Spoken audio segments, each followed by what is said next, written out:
Hello there. Welcome to my review of Columbo Season 13, Episode 3, Ashes to Ashes.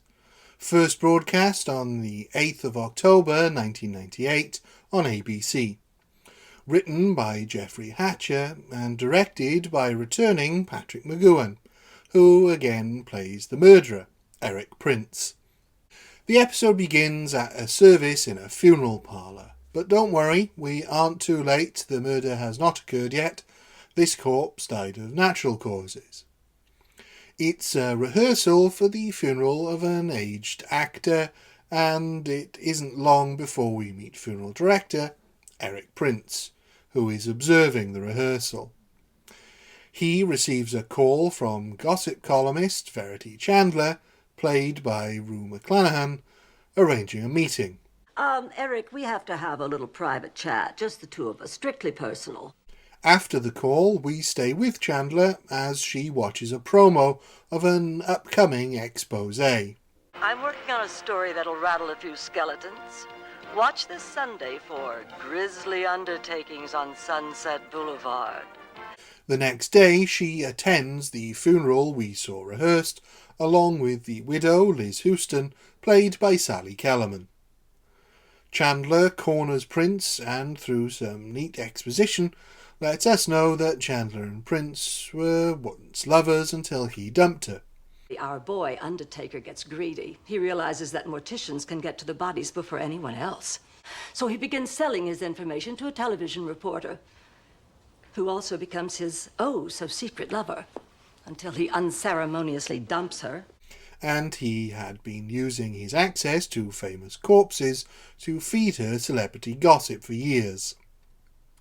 Then goes on to add she knows he has been stealing off these corpses just before he cremates them, including some valuable diamonds from a dead movie star many years ago, and she's planning to go public on the weekend. This ultimatum is enough to push Prince over the edge, and he violently kills her before hiding the body and continuing on with the service. Afterwards, he swaps out Mr. Houston's body for that of Chandler's, and after pocketing Houston's Purple Heart medal, cremates her body instead. He gives the ashes to Mrs. Houston along with the Purple Heart, so he's not completely heartless. That evening he goes to Chandler's home and sets the scene to make it look as if she returned there after the funeral and was there when he was definitely elsewhere, with the widow Houston. The next day, Chandler's secretary, Roger Gambles, has reported her missing and caused such a fuss that Columbo has been called in. I have made an absolute ton of phone calls, and you believe me, Verity Chandler has friends in high places, and nobody, I mean no one, knows what the hell happened to her. It's a relatively long introduction and setup for the murder, but does manage to introduce all the major players in enough detail so that we know what is going on. We don't know why Prince didn't burn both the bodies together at this point, but that will need explaining as there's an extra body lying around. But we do get a lovely moment when it's discovered Chandler's puppy has been alone since Chandler was murdered, and Columbo shows a great deal of concern. Yes. Oh, it's just a pup. Gee, oh, look, he's shaking. He's got no water. He's got nothing. Where is it? Where's what? The food for the pup. Sorry, it's in the fridge. Yes, that's her evening treat. Well, that's good. They like that. What you say? Her evening treat?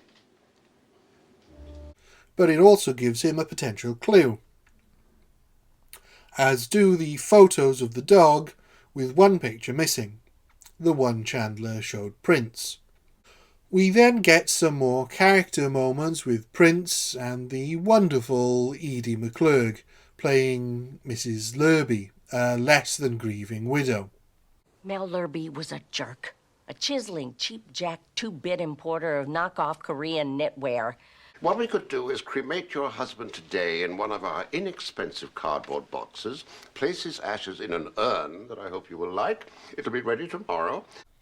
This might be seen as filler were it not for how entertaining these scenes are, and the fact that Mr. Lurby was killed in an explosion, meaning that there's less of him to cremate, and therefore room for Mr. Houston. Except the cremation oven is broken. Apparently Chandler was too much for it too.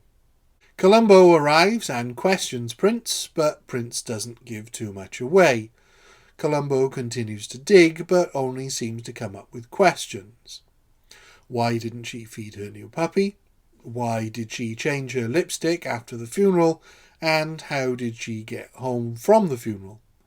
Answers which Prince is smart enough not to provide. Is there anything else that you require of us at the moment? Not at this time, sir. Columbo does work out what the missing picture was of, a house, and where it is, but the new owner, played by Falk's in-laws co-star Richard Libertini, is more security conscious than Columbo is expecting. Hey, I'm a cop!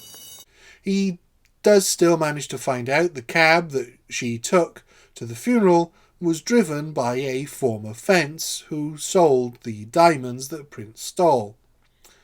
Columbo now has everything he needs to confirm Prince's involvement in Chandler's disappearance, apart from any actual evidence, so he falls back on what he does best and goes about annoying Prince, virtually spelling out to him that he knows that Prince did it. She took that photograph to show to somebody at the funeral. Really? The real strength of the episode is the performances of Falk and McGowan, for this part of the episode particularly. Their scenes together take up quite a large portion of the episode, and it could easily have become tiresome or dull were it not for the quality of the dialogue and how much fun these two have together delivering it. At the point at which Columbo tells Prince outright that he killed Chandler, and exactly how, it comes after they had been trading innuendo about the murder for a few minutes, and each barb is a joy to hear. Yeah, I think she was killed right here at the Houston service. But what would the killer do with the body? He would get rid of it. He'd cremate it. Do tell me, do you have any bodies? No, sir, I don't. So if you don't have any bodies, you can't prove that there was a switch. I'm not entirely convinced by the scene they share during the funeral with a tap dance going on in the background, even in Hollywood, but it still makes more sense thematically than the infamous tuba scene. As the episode draws to a close, we get our big gotcha. Columbo has arrested Mrs. Houston at the funeral parlour for spreading her husband's ashes over the Hollywood sign.